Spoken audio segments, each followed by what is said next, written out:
Hello दोस्तों, आप सभी का स्वागत है ज्ञान स्टोरी चैनल में। चैनल को सब्सक्राइब जरूर कर ले।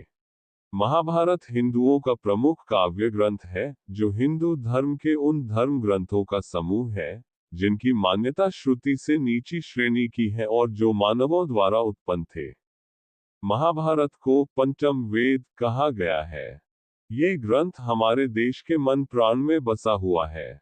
ये भारत की। एक बार महर्षि भारद्वाज जब सुबह गंगा स्नान करने गए, वहां उन्होंने घृताची नामक अप्सरा को जल से निकलते देखा। ये देखकर उनके मन में विकार आ गया और उनका वीर्य स्खलित होने लगा।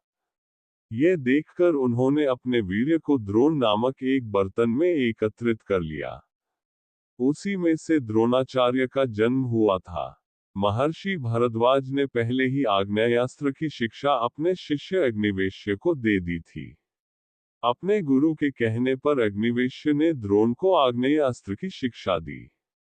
जब द्रोणाचार्य को पता चला कि उनका मित्र द्रुपद राजा बन गया है, तो वह बचपन में किए उसके वादे को ध्यान में रखकर उससे मिलने गए। वहां जाकर द्रोणाचार्य ने द्रुपद से कहा कि मैं तुम्हारे बचपन का मित्र हूं। द्रोणाचार्य के मुख से ऐसी बात सुन राजा द्रुपद ने उन्हें बहुत भला बुरा कहा।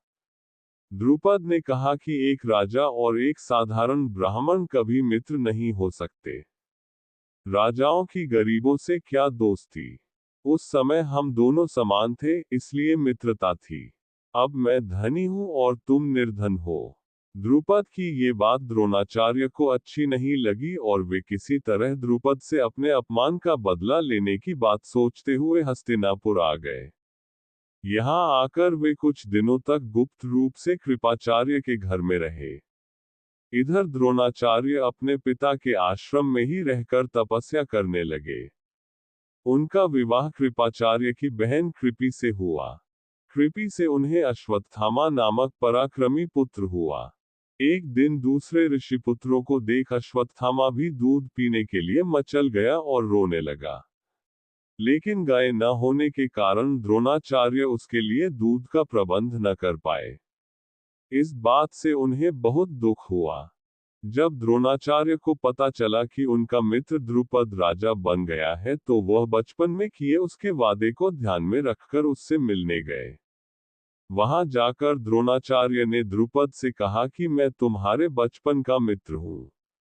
द्रोणाचार्य के मुख से ऐसी बात सुन राजा द्रुपद ने उन्हें बहुत भला बुरा कहा। द्रुपद ने कहा कि एक राजा और एक साधारण ब्राह्मण कभी मित्र नहीं हो सकते। राजाओं की गरीबों से क्या दोस्ती। उस समय हम दोनों समान थे, इसलिए मित्रता थी। अब मैं धनी हूं और तुम निर्धन हो। द्रुपद की ये बात द्रोणाचार्य को अच्छी नहीं लगी और वे किसी तरह द्रुपद से अपने अपमान का बदला लेने की बात सोचते हुए हस्तिनापुर आ गए। यहाँ आकर वे कुछ दिनों तक गुप्त रूप से कृपाचार्य के घर में रहे।